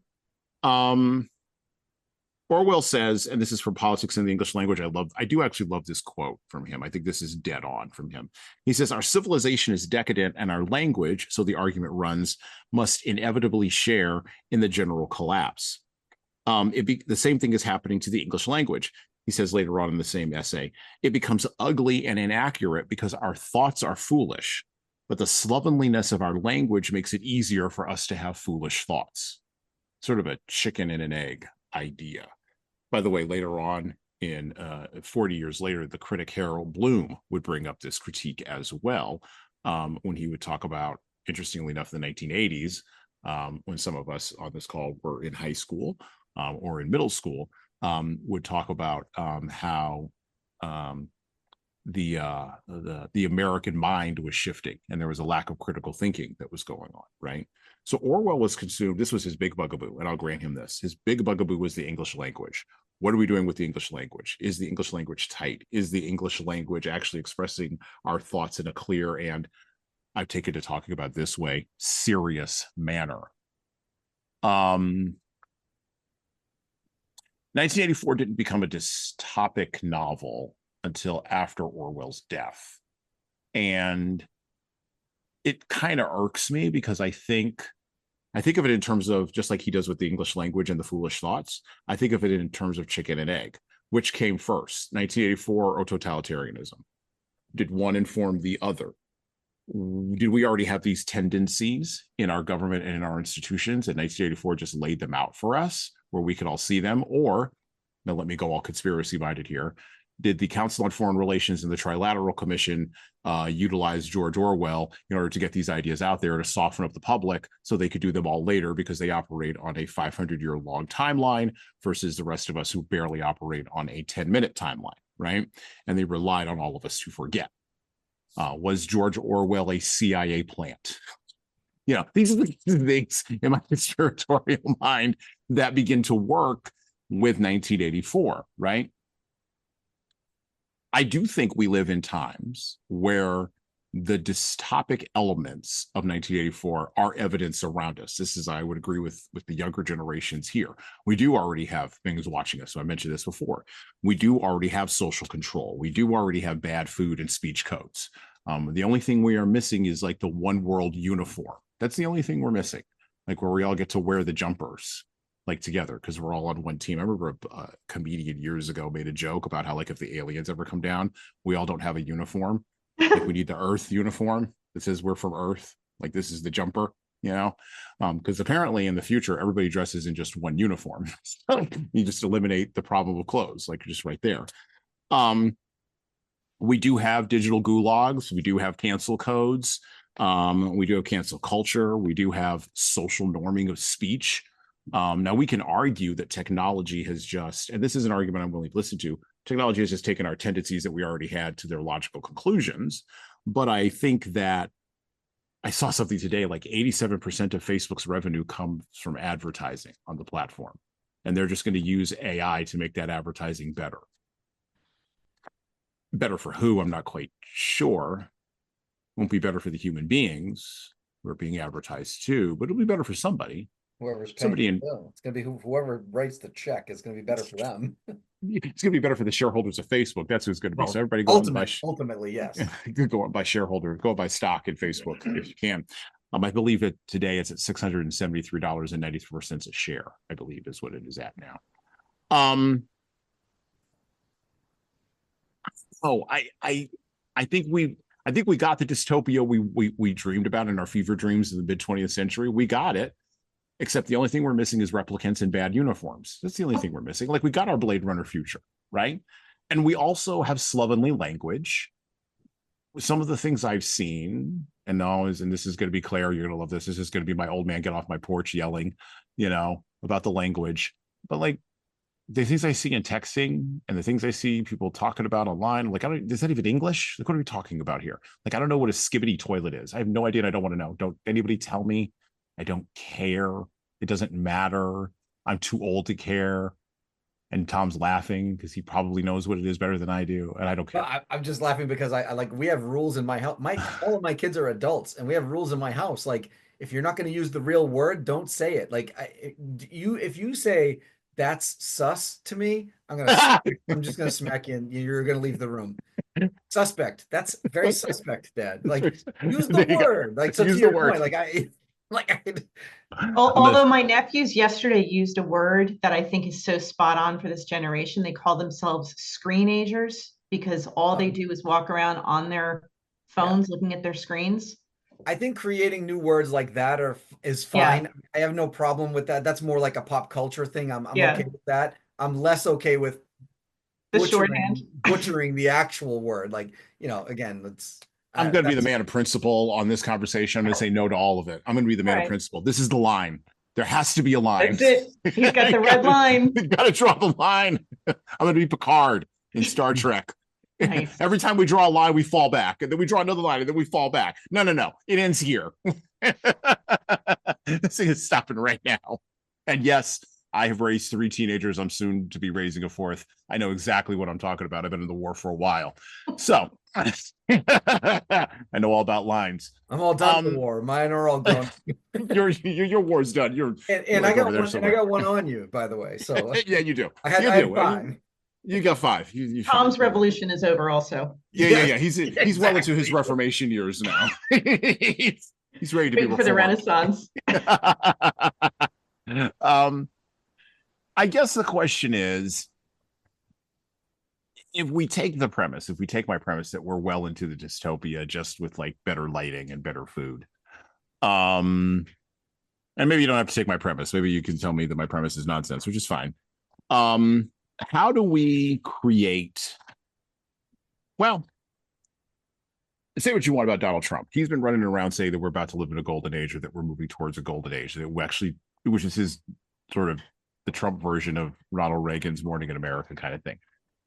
And I'm not going to argue about the politics of that. That's not the point of this.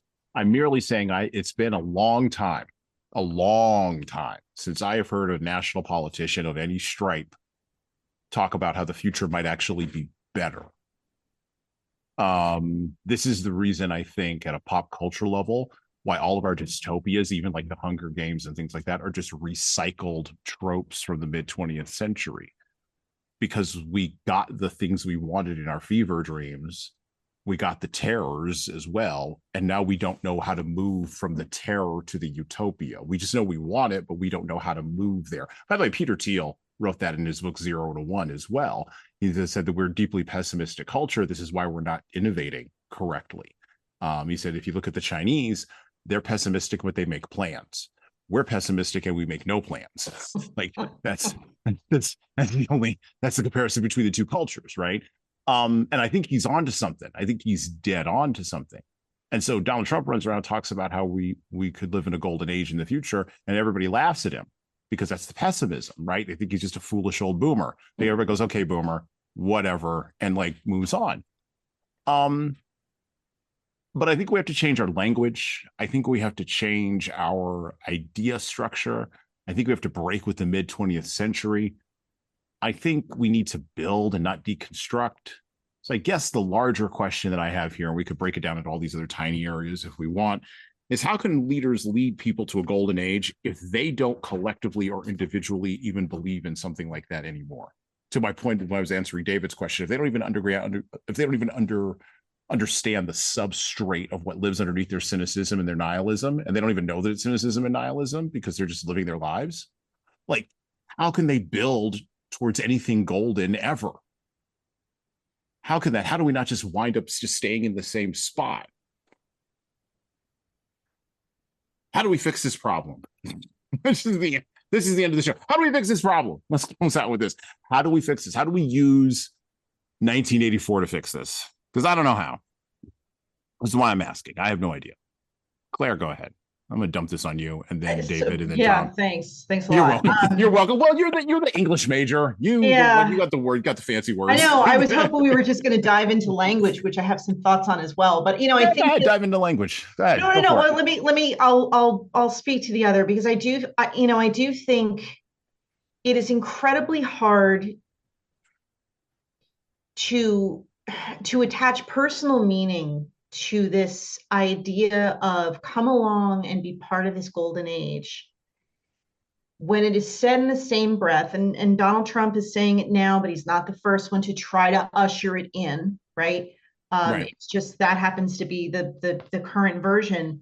But when it is also said in the same conversation as these are all the things you should be fearful of, I think that's what keeps stunting our ability to actually put our own shoulders to the wheel and be willing to die for doing what it takes to usher in a true golden age, because it is built upon a foundation of this is why those are other. This is why you need to be part of, what's better.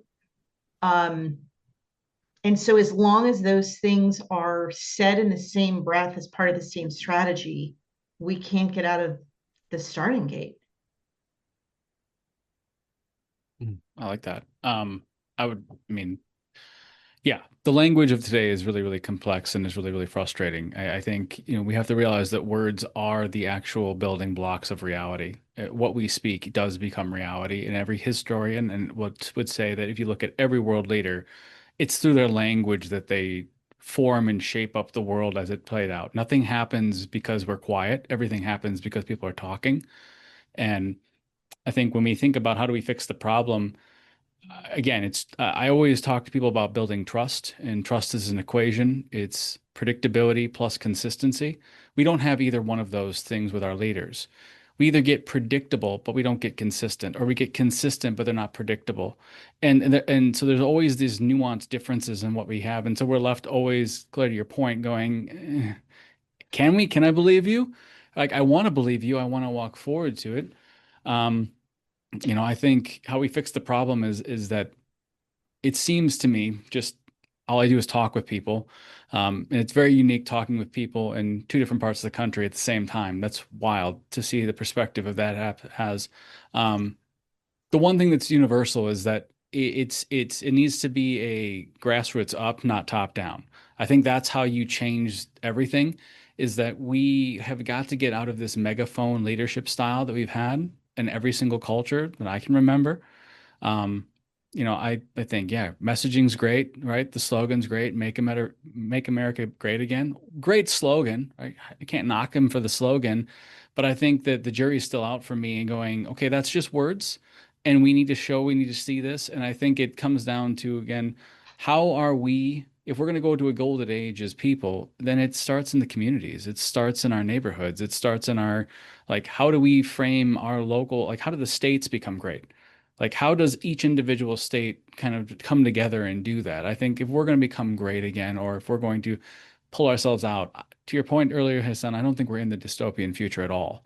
In fact, I think that we are at a very interesting schism. I think that we're just at this very interesting crossroads in our society where we have been kind of like Prometheus playing with all of these tools, and we've kind of, some things are wonderful and some things are extremely volatile.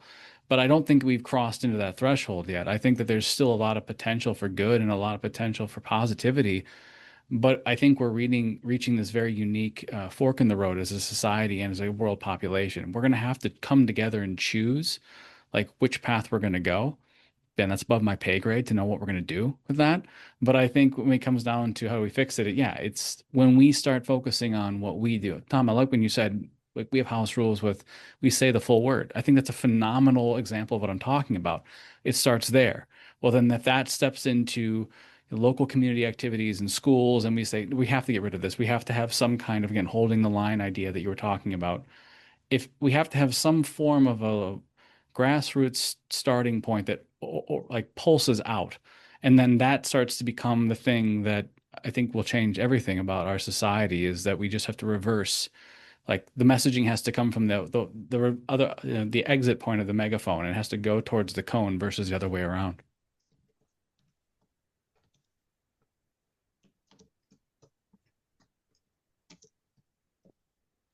Tom, the podcast audience is not like dead air. Go ahead. It's not like what? It's not like dead air. Oh, look, I think this question is a moot point, and let me explain why.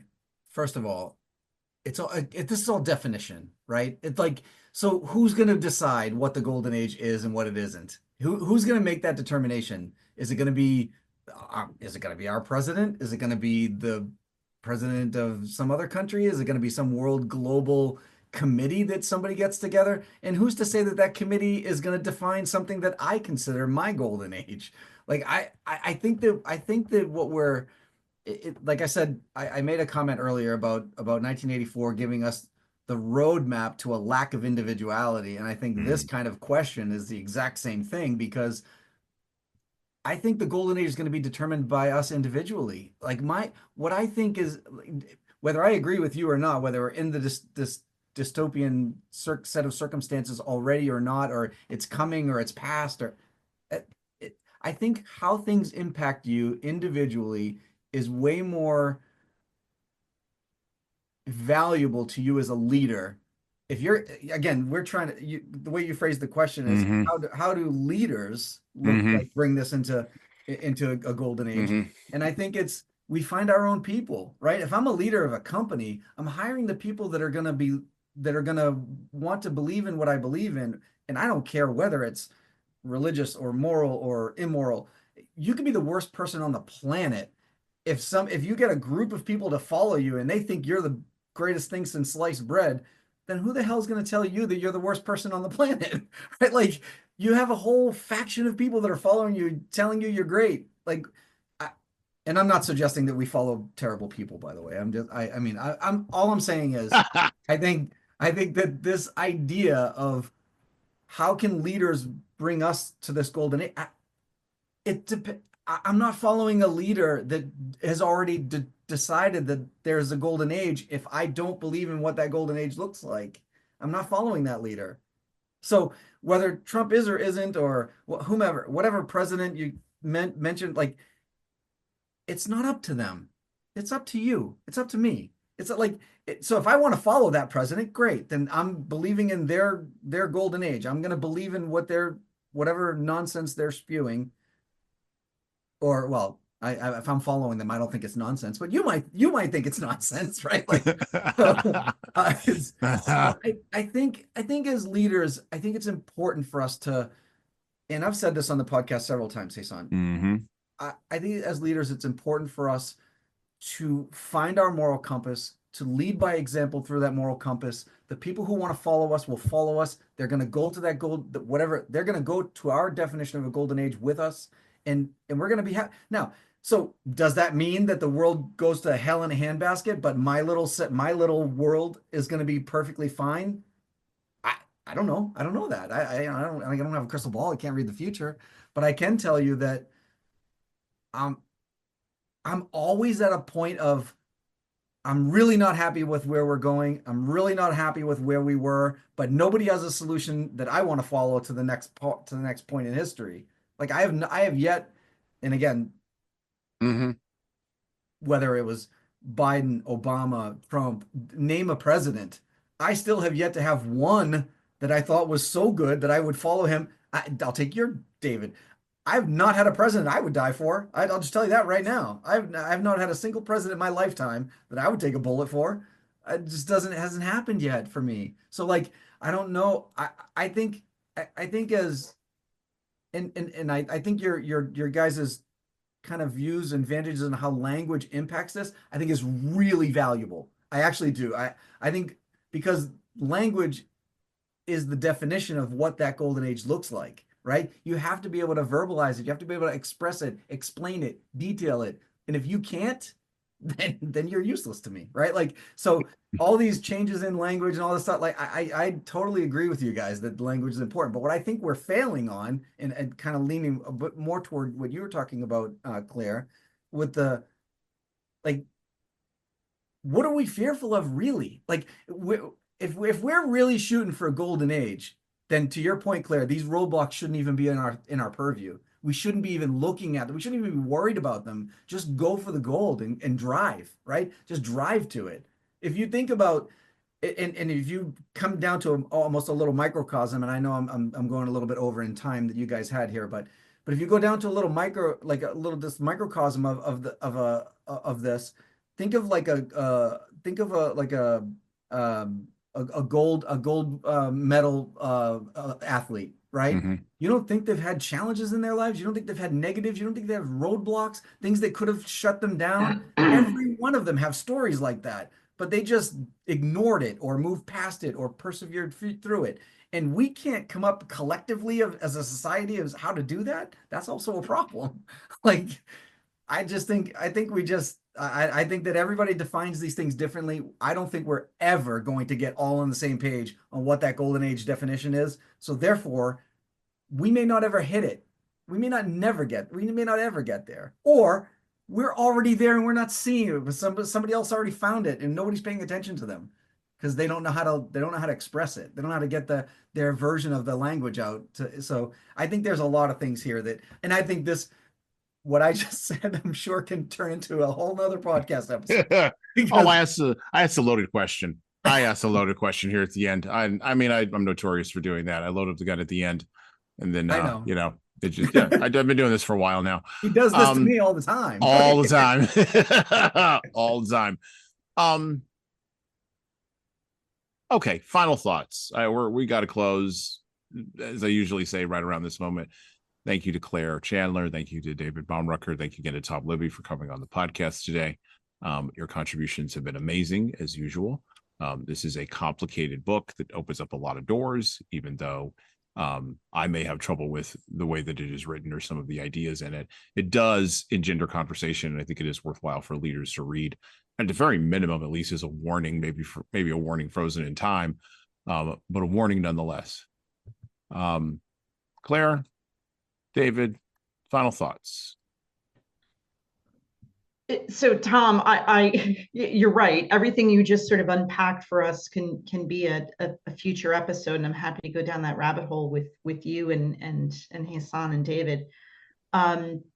What's interesting to me is I do think, Jesan, to your point, this is not the best book ever written. We know that, but in the true spirit of being literature, it did open up conversation.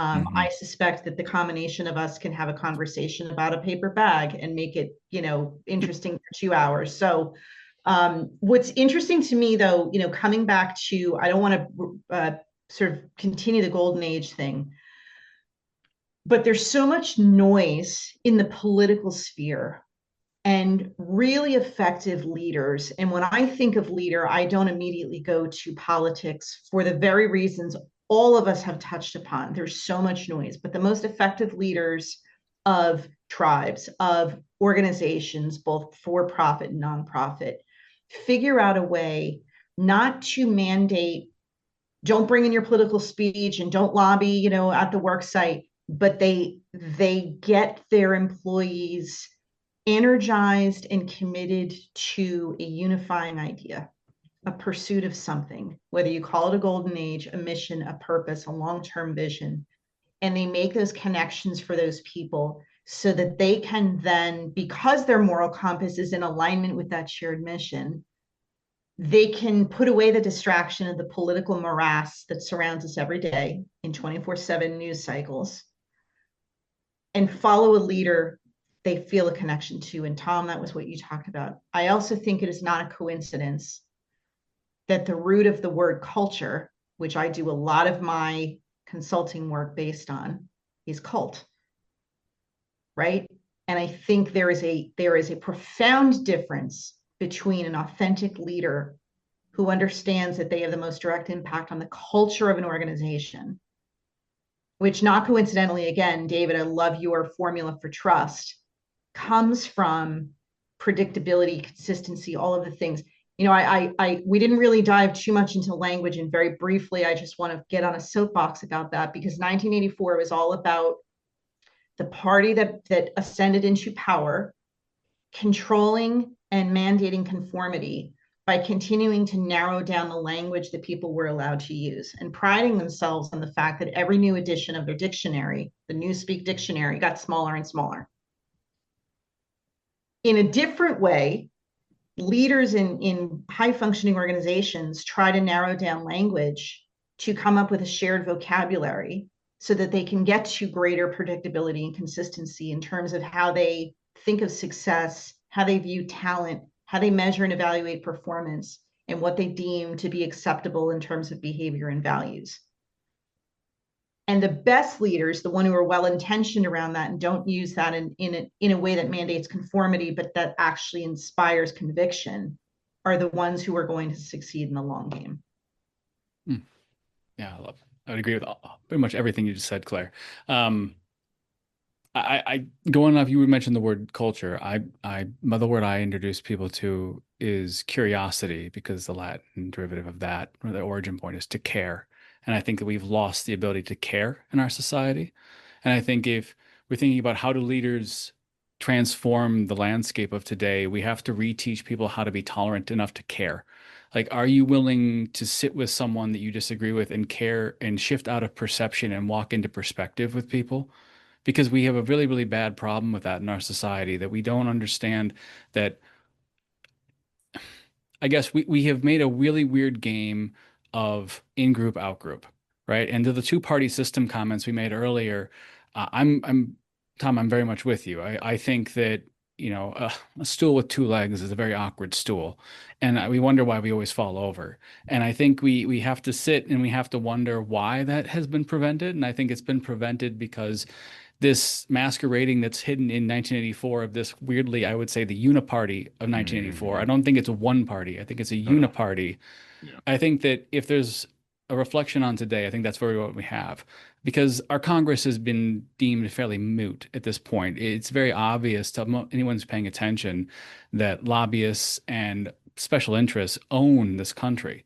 And we wonder why change doesn't happen. Well, again, the Uniparty won't allow that to happen.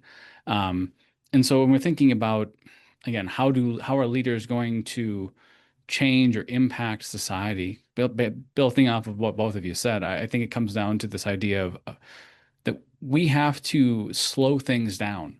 We have to get curious. We have to take our time to not rush in this very, very dopamine-driven, consumer-based culture we have, because it's almost as if we have failed this to recognize that because they're making us make these decisions so fast, that they're removing our ability to contemplate what's actually going on.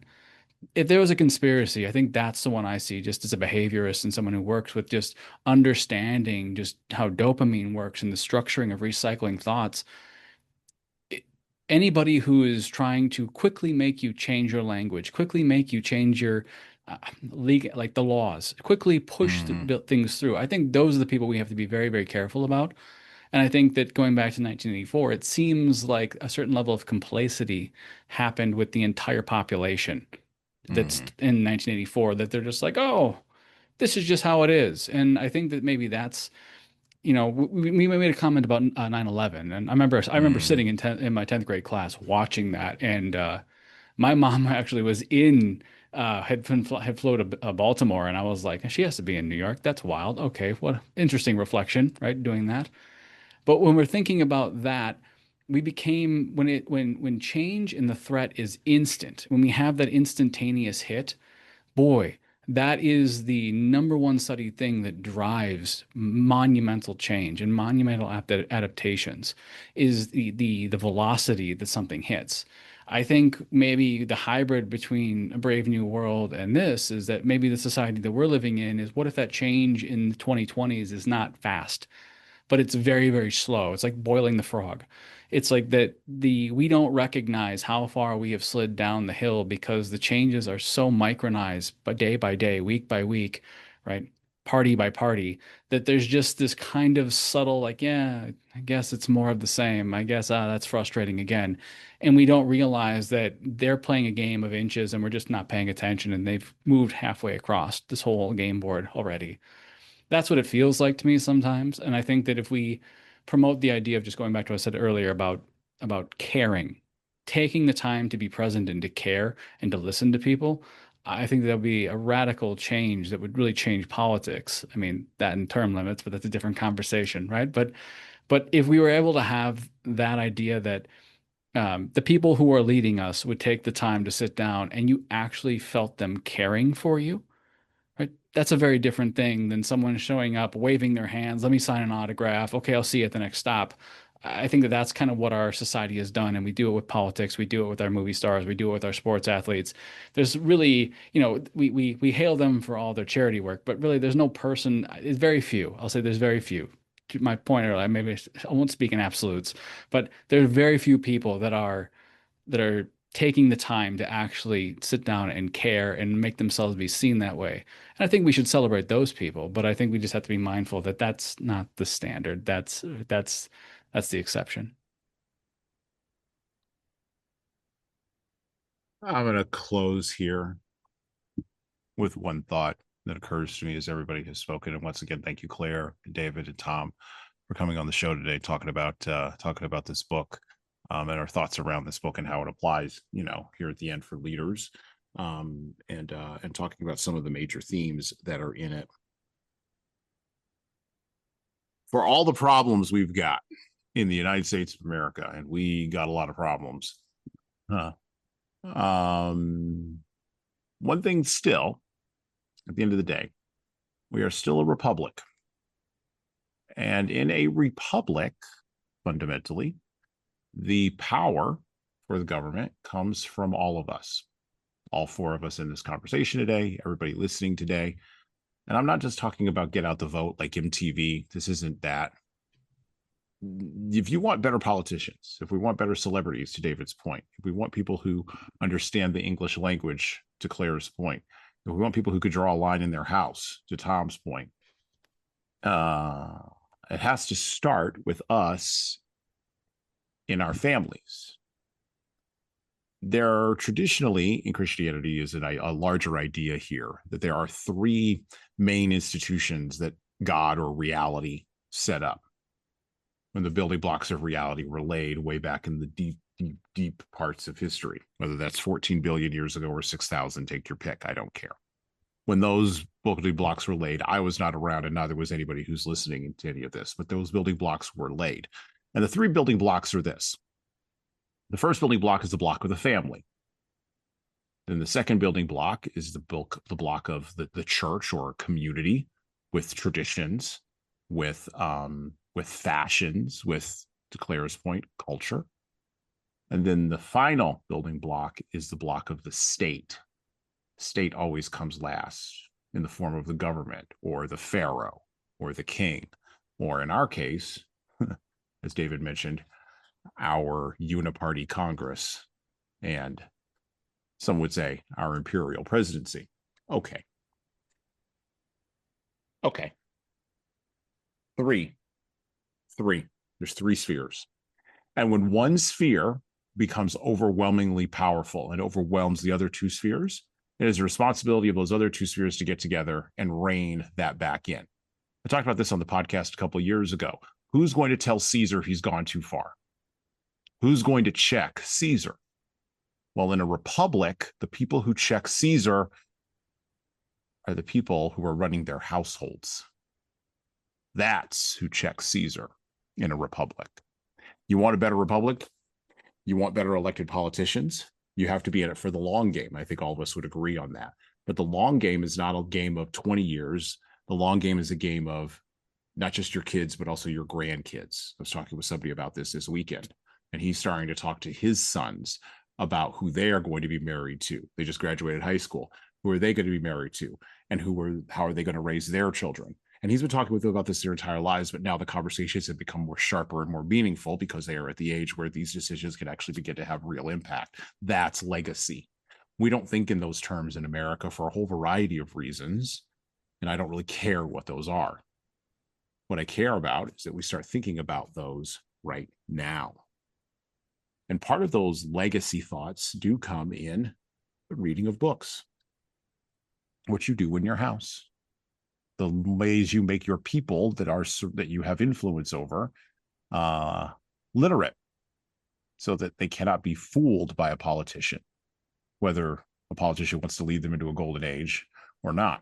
So they can't be fooled by a leader, so that they don't place too much weight on the workplace and instead put the appropriate weight of leadership on the family and on the community, and dare I say, on the larger culture. That's what we do in a republic. If we were in a monarchy, or if we were in another governmental system, even a parliament, I would make a different recommendation. But that is my recommendation to you. You want to put the republic back together? You want to get a golden age? You wonder where our presidents came from? They weren't like Topsy, as my grandma would say. They didn't just grow. They came from somewhere. They came from our families. We have to fix our families, and we have to lead our families before we can create a better republic. Whatever that may mean, to Tom's point, which I think is well-founded, whatever that may mean in our own individual houses. And then our families and our houses link together, which creates communities. And then our communities create workplaces together. And then we have traditions that bind us. And now we can move forward on something thicker even than technology.